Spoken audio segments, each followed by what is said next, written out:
Hello everyone, welcome to Ops on Cloud.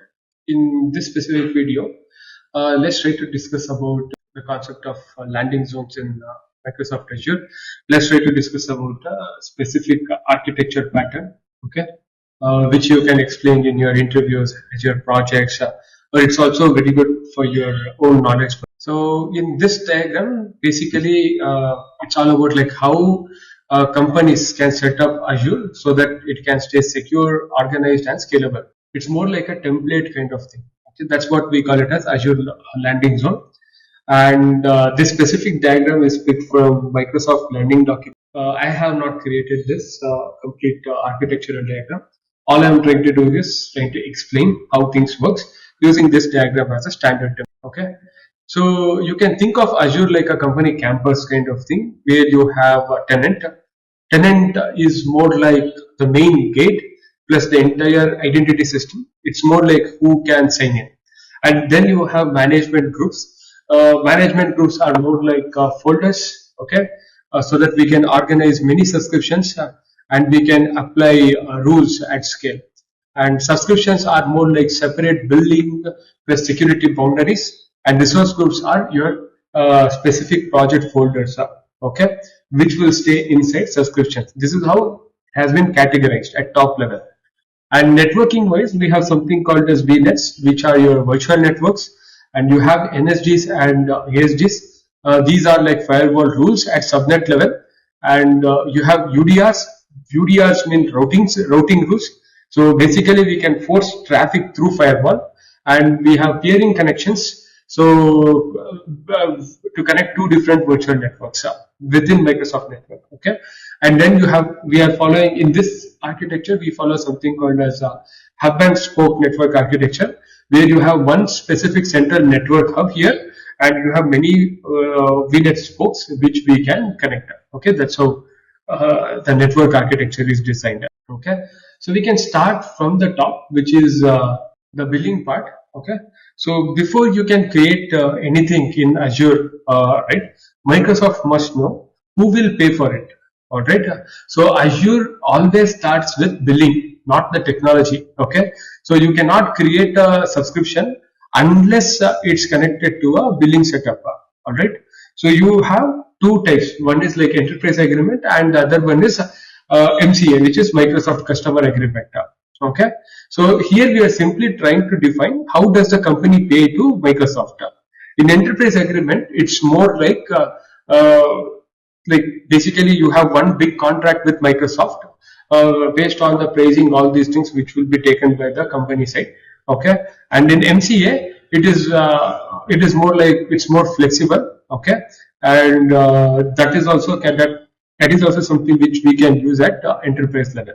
Okay, so it's very important that these are just simply for financial aspects, but it has nothing to do with the servers, databases, or the apps, the applications that you run.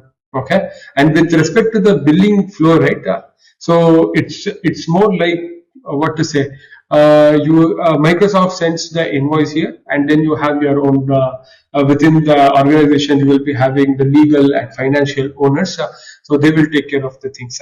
And also, billing can be divided at department level billing. So in department level billing, you simply want to know which team or business unit is spending this money. Okay, and you can create separate billing profiles based on your requirement. So you can group by cost of team, or you can track spending internally. Okay, and even here still there is no Azure resources involved. In the invoice section, it's more like how do you want to split the bill. So if you have multiple customers and each customer you have separate account or something like that, so that you know individually for one customer how much we are actually spending, the cloud spending is going on, or for each product how the cloud spending is going on based on the cost centers that you have within your organization. And then the next important part is subscriptions are there. In subscriptions, this is where all the real Azure work will start. Okay, so you can think it more like a container for Azure resources, and this container has a very strong boundary for cost tracking and very strong boundary for access control. So all your virtual machines, the databases, the storage, the data platforms, Kubernetes, everything we will keep it inside the subscription itself. Everything you deploy that should be there or that lives inside the subscription itself. Okay, with subscriptions we can strongly tell like who can do the deployment, who can delete, who can view the resources, even with respect to the cost. We can track per subscriptions, budgets, alerts, all these things can be configured.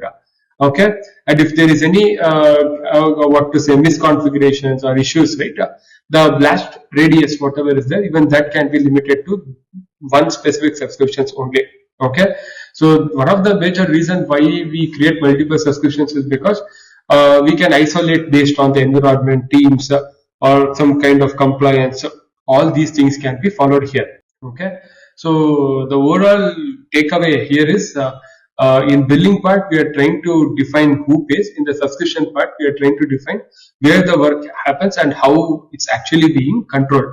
Okay, and next is our in this architecture the focus area is we have this identity and access management. In identity and access management we have this Microsoft Entra ID. It's more like a cloud identity, which is very similar to Azure Active Directory. Okay, here we are trying to control who you are before Azure will allow you to do any specific activity. Okay, so for example, login, deploying the resources, reading the data, deleting things, whatever it is. So a Entra ID will do the verification of your identity plus the permissions. Okay, and what do we manage inside Microsoft Entra ID? We manage users. So for example, you can create users for employees, contractors, admins, all these things. Okay, and in groups it's more like you can create groups for development team, testing team, something like that. So instead of giving permission one by one, you can go ahead and create groups. And you also have service principles. The whole concept of service principle is that you don't need any humans. Okay, so these are like applications or any automation identities. So for example, you have CI/CD pipelines. Inside the CI/CD pipelines, you want to access a specific resource. So then you can create a service principle. Data pipelines. If you have any automation scripts, okay. So for Azure services to talk with each other, right, you can use it. Here you don't need any username or passwords. So those things are not necessary. So Azure has a service principle and managed identities. Okay, both are also there. So that applications can work with each other without having any password. In this architecture, we are also trying to keep on-premise as well. On-premise layer, we are using Active Directory. Okay, so many companies they already have the Active Directory running on their on-premise network. In AD, we already have the employees, the groups, the policies. So Microsoft will not force them to recreate everything. So what they need to do is instead they can connect to the on-premise AD to Entra ID using sync tool. So and then you can still with the same username and password or same employee identity, you can work on both on-premise and cloud. That's the advantage here. And employees can log in once and they can access their email, Azure apps, dashboards, whatever it is there, all with the same identity. And this specific activity, what I mentioned, right, we call it as hybrid identity in DevOps terminology. Okay, so that is what how all the on-premise activities, all these things are connected. So basically, Azure we need to add something called as protection tool. That's also some of the important activities behind the scenes. So for example, we can implement some kind of conditional access or multi-factor authentication. So basically, under what conditions we should allow login. For example, we need MFA or OTPs or some kind of SMS notification, all these things. And we need to also implement, we can also implement rules to block logins from risky countries. Okay, and also we can make sure that from specific devices only admin only access will be there. All these things can be done. With respect to access reviews, in the sense here we try to just focus on what to say for time to time basis, right? We need to do some kind of checks. So, for example, there might be somebody who has joined from a pretty long time. There is no guarantee that he's still working in the same project, right? So that's why we do some kind of periodic checks. Okay. In this way, what happens is managers or some kind of owner, they will have to confirm. Okay. If he or her still needs the access. If not, so then it will be revoked automatically. That is what we are trying to do. And also with respect to the packages side, it's more like a controlled way of onboarding stuff, access packages. So, for example, if new employee who is already in the data engineering team, if he will ask for separate specific request, right? So it should get automatically approved. Automatically, he should receive correct permission. So that's what we are trying to do. Okay, and in audit reports, it's all about like who has logged in. Okay, who logged in, from where he has logged in, who changed the permission, who elevated admin access. All these things should be captured there under audit reviews. This is mainly very important for security investigations, compliance, all these things. And if you carefully see here, right, we have one more aspect which is privileged identity management. Okay, this is one of the most important security features here. So, for example, if someone is a global admin or subscription owner, and they, let's say the admin is like 24/7, and attackers only need one mistake. Okay, so in the privileged identity management, the concept is that you are not admin by default. Okay, you request for admin access, and it is for like specific duration of time, maybe like the time limit might be for 1 hour, or it often requires approval from multi-factor authentication or something like that. Okay, and this access will be removed automatically once that time limit is exceeded. That's what we are trying to do with privileged identity management. Okay, so overall, why all of these exist in identity? So that in Azure we can have firewalls, we have private networks, encryptions, backups, all those things are there. Okay, why still we need identity is because it acts like primary, what to say, goalkeeper. Okay, if identity is weak, and admin credentials are stolen, then everything will collapse. So that's why in Microsoft Azure we treat identity as a first gate. That should be very strong, and it's like most important security feature. Okay. So just to summarize here, we have covered multiple services, which is Entra ID, users, groups, managed identity, and we also discussed about MFA, conditional access, and privileged identity management, which is one of the very important feature, and audit logs, all these things. Audit logs are more like CCTV footages. You can compare it. Okay, so that is what we have covered here. And now let's go to the next part, which is management groups and subscriptions. Okay, so here in management groups, right? So it's more like a folder. Okay, which helps us to organize and control all our Azure subscription at scale. Okay, so basically they exist above subscription. Let's assume we have like 50 teams and we have 200 subscriptions and thousands of resources.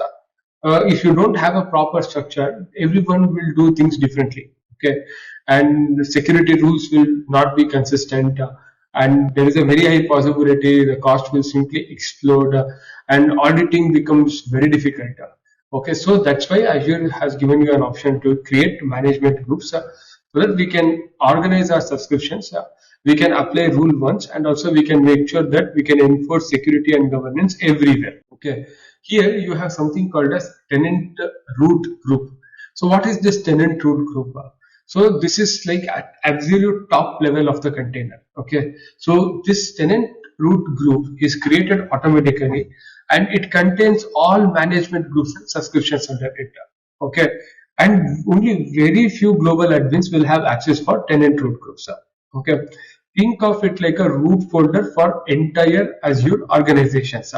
Okay, so we will usually keep very minimal policies here, because anything that we apply here, right, that will affect all. Okay, under all. Okay, so that's the reason usually what we do is we split this tenant into multiple folders. So if you see here, we have one for platform, landing zone, decommission, sandbox, all these things are there. Okay. So now what is platform? Okay. This is where we keep all the shared foundational services like networking, identity, security, management, connectivity, all these things are there. Okay. So what each subgroup means, like in identity, we have services like Intra ID, Azure Identity Services, authentication integration. All these things will be doing. In connectivity, we have like virtual WAN, hub VNet, firewalls. All these things comes there. Even your VPN comes under connectivity. In management, it's all about like log analytics, monitoring, and update management, automation. All these things comes under management. In security, we have services like Defender for cloud, Sentinel, security tooling. All these things are there. These subscriptions are usually locked down, and it will be managed by central IT team itself. And in landing zones, right, we have something called as landing zone management groups. This is where our application will run. This is the most important part for the application team. Here we can divide something into corporation and online.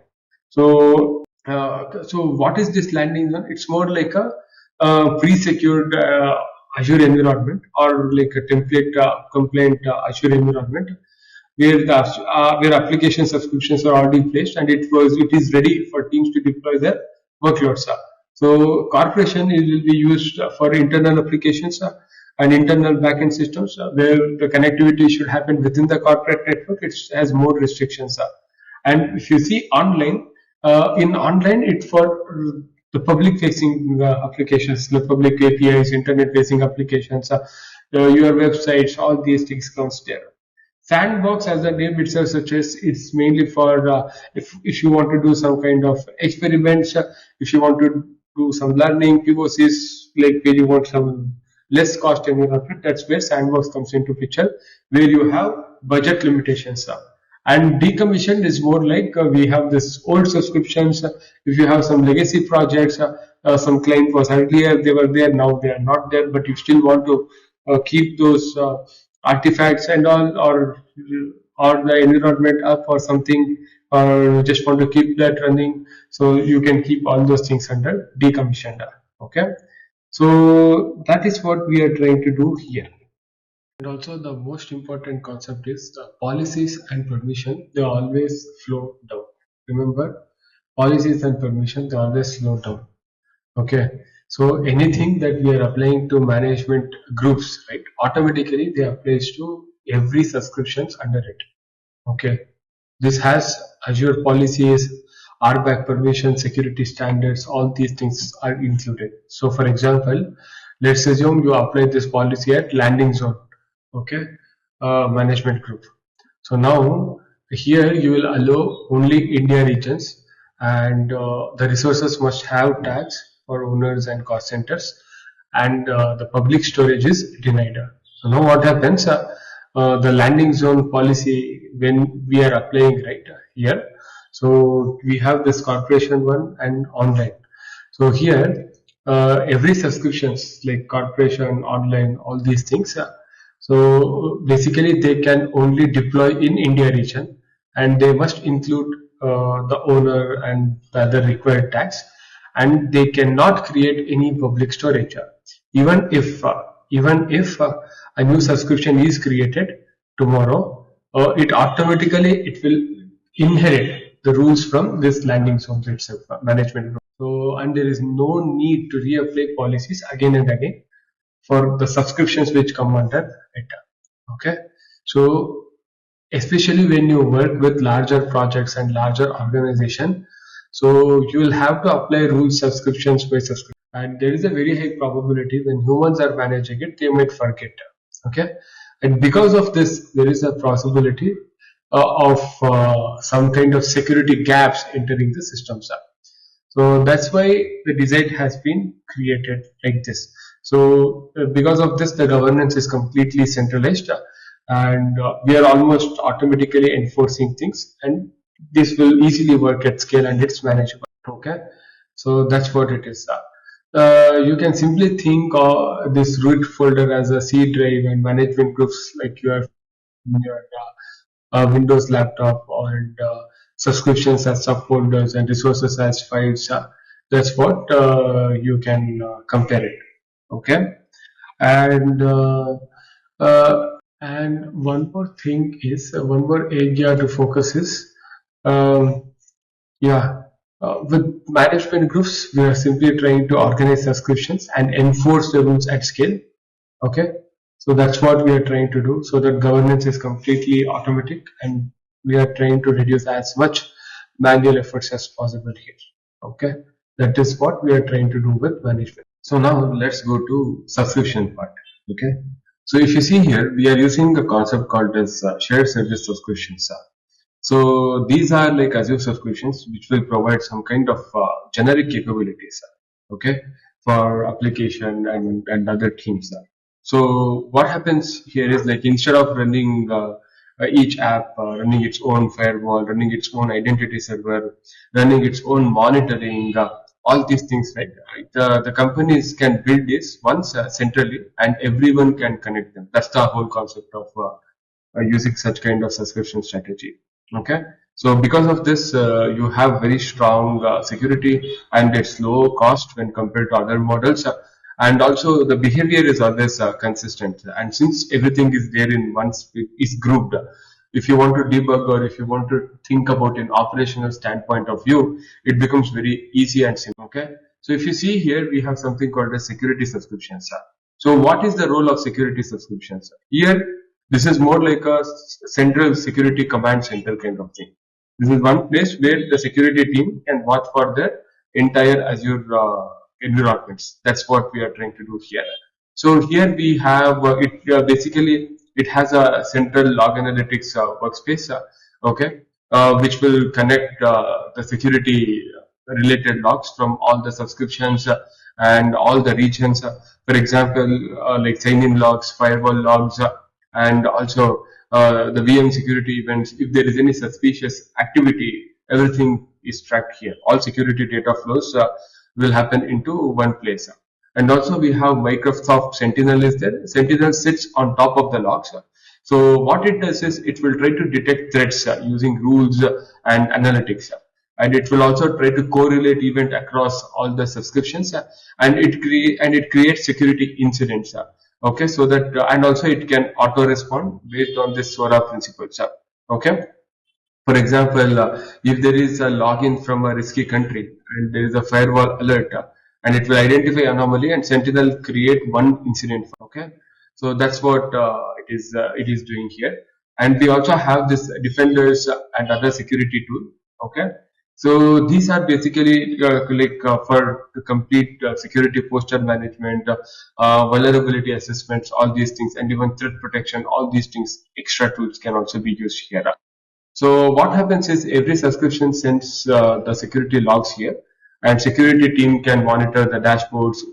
They can check for the incidents, and also the response can be done in a centralized way. So there is no security blind spots here. Okay, and one of the major reason why we are trying to separate here is because we have a good isolation here, and it has very limited admin access. So there is no interference from any other team or application. So that's one of the major advantages. So now let's come to the management subscriptions. Okay. So in management subscriptions, so what we are trying to do is here basically this is like for all the operations related activities, and this is not for any, what to say, security related stuff. Okay, for example, is the platform healthy and running properly? All these things are tracked inside this management subscriptions here. Okay, and here what we are trying to do is, it's more like a high level view of system health, the resource status, the alerts, all these things are there.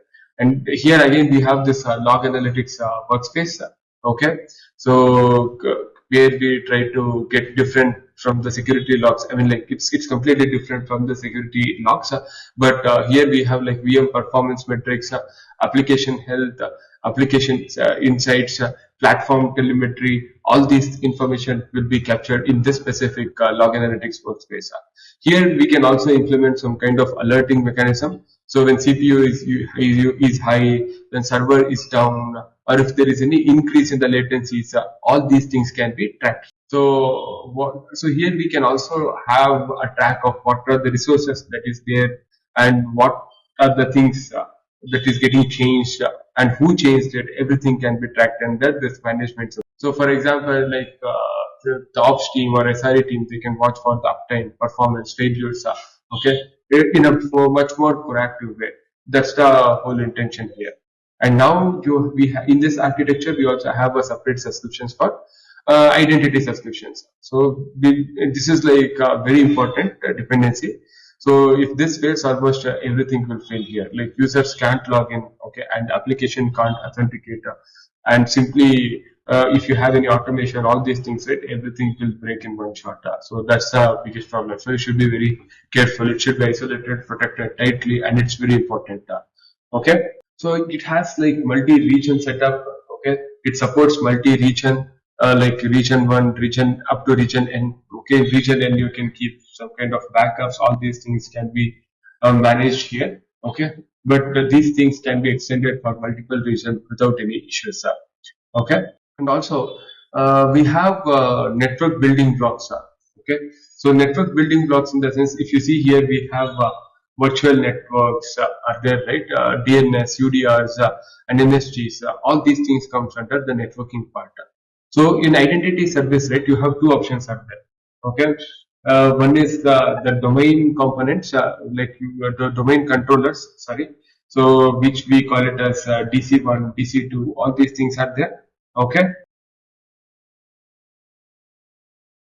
so in identity so in identity services, we have two options. As we discussed earlier, it is like domain controllers where we have DC1, DC, and we are, which is more like a classic Active Directory in Azure. Okay, and the other option is to go with the Microsoft Entra ID Domain Service, which is more like a managed domain, and the effort to maintain and manage it is comparatively very less when we go with Microsoft Entra ID Domain Service. That's a major difference.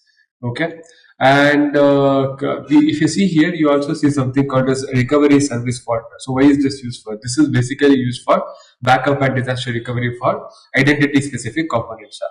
So in reality, what happens is the application will authenticate against the identity infrastructure, and we have this on-premise AD as well. Okay, which can use sync tool to the cloud, and then if one region fails, you always have other regions which will still work.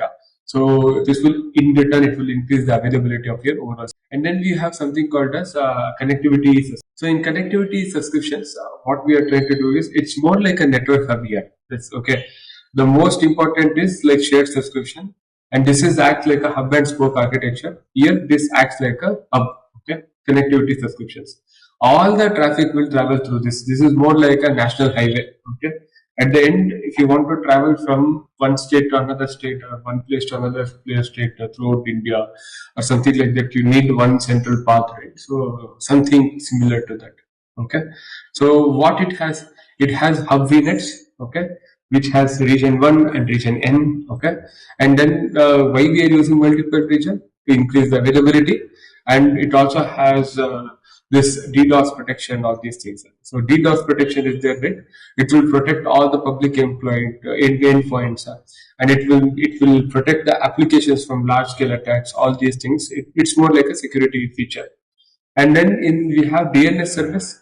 In Azure DNS, we are basically using Azure DNS, and we also have private DNS resolvers, and also with this we can implement proper internal name resolutions, and also it's more like a hybrid DNS setup is what we are using.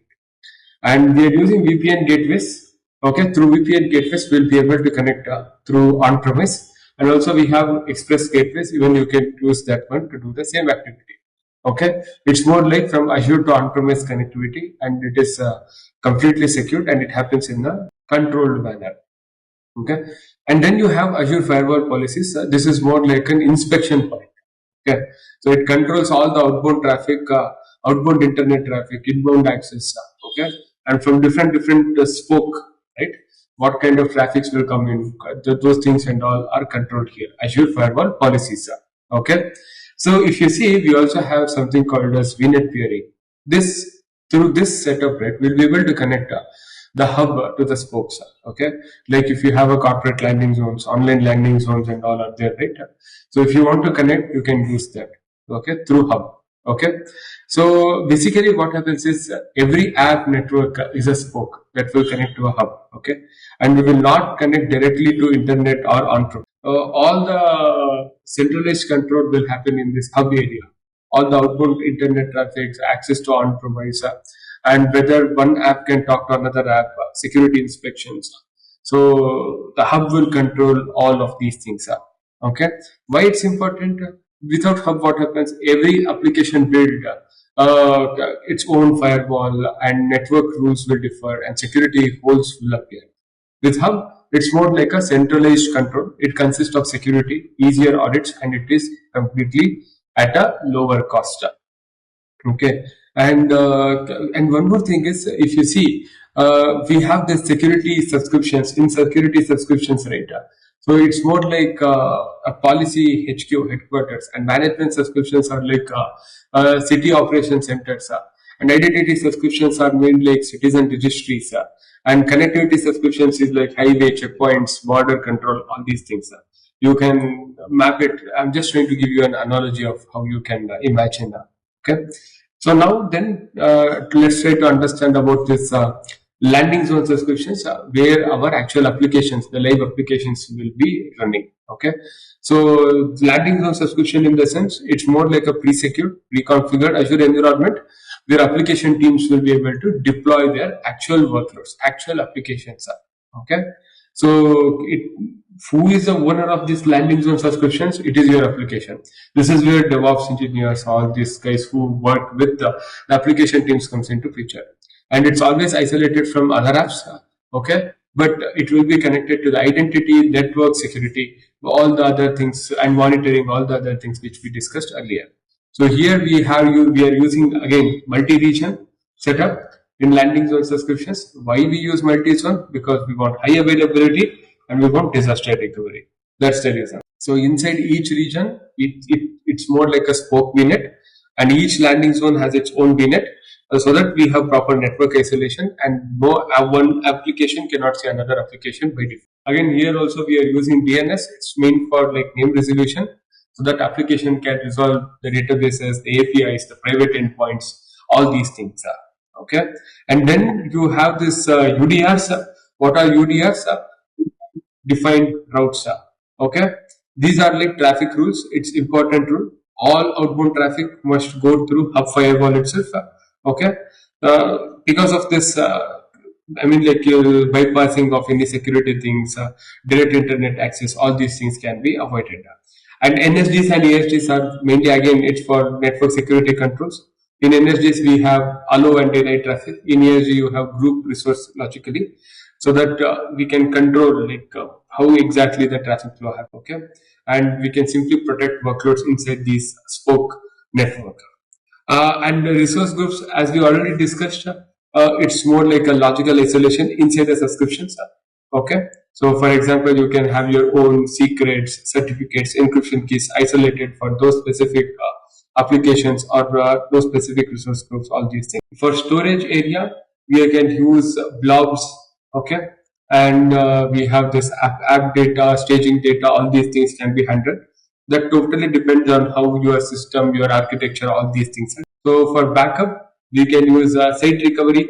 Okay, or with site recovery vault, we can keep all the VM backup, disaster recovery, app recovery points, all these things. Even again in disaster recovery also, right, we have active setup, active passive setup.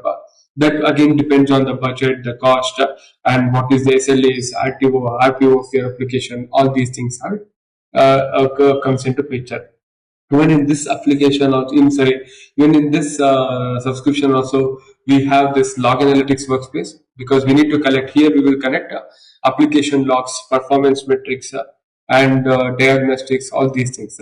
And these logs we will later flow into this management subscriptions and security subscriptions. Okay, so this is what we are trying to hear in landing zone subscriptions. So basically, applications do not use username and password. That's not highly secured. Okay, So instead, we can go with managed identities, where Azure will give each app an identity, and that is identified in a trusted way, okay, by key vault, storage, databases, all those things. So because of this, right, there is no secrets in the code and automatic, and it is safer by default. Okay, that's the importance of managed identities. And even with respect to the shared services, whatever you see here, right? So these are some of the components which can be reused by multiple apps, and we will be deploying only once per landing zone. So these might be, for example, shared API gateways, shared cache, shared monitoring agents. All these things comes under shared services. Okay, and how traffic flows. Okay, so let's assume user or a service hits the application.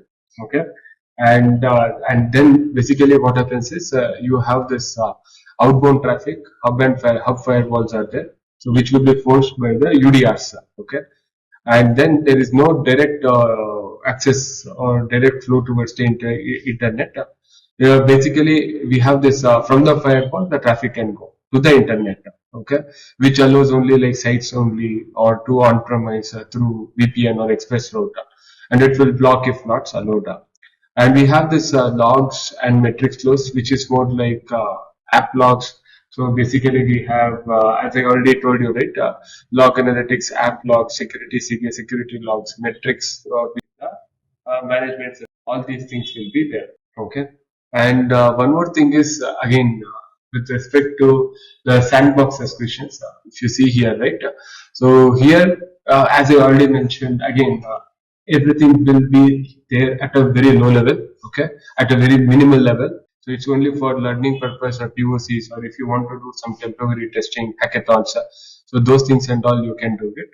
It has like basic cost controls, basic budget alerts, and some policies all will be there. Okay, and decommission subscription, as I already mentioned, in decommissioning area, all we try to do is we just want to make sure that if we have any legacy platforms or applications, if you want to run it or if you want to test it or if you want to run it at a very minimal level, okay, or locked resources, so those things you can run it in decommission subscriptions. But other than that, that's an optional thing. It's not really necessary. It depends on company to company on what kind of projects you work on.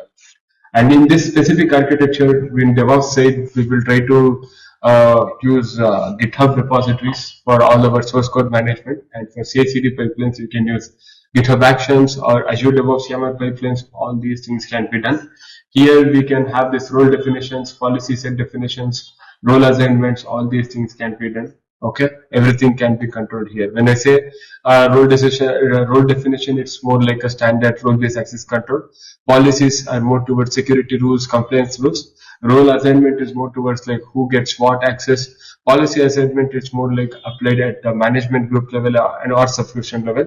And under resource templates, it's more like VNets, T-vaults, the logging, monitoring, whatever the templates you want to do, right? Even you can build the ARM or Azure ARM or biceps to do these activities. Okay, and for the application team perspective, right, you can create your own subscriptions. As I already told, basically you can have a proper request list where somebody from the application team will raise a request. And they should be able to select like corporation or online or which region and environment, and then the pipeline will run, which will create specific compliant secured infrastructure for the application team. Okay, so this is all about this Azure Landing Zone. Like this, basically you can create multiple template architectures where you can have some kind of changes. But overall, you can assume landing zones are mainly to standardize and to secure your applications, and you want to create automatically so teams can build faster without breaking the governance. That's what we try to achieve in landing zone. Okay, so that is all about this video. Okay, and I hope you liked it. This was a bit technical, and I would say this is something which can be understood by like people who already have some kind of experience in Azure. So if you are a fresher or if you have some knowledge, then definitely you can go through or reiterate again. Try to understand these advanced concepts will be really helpful. Thank you. Thanks a lot. Signing off for the day. Bye bye.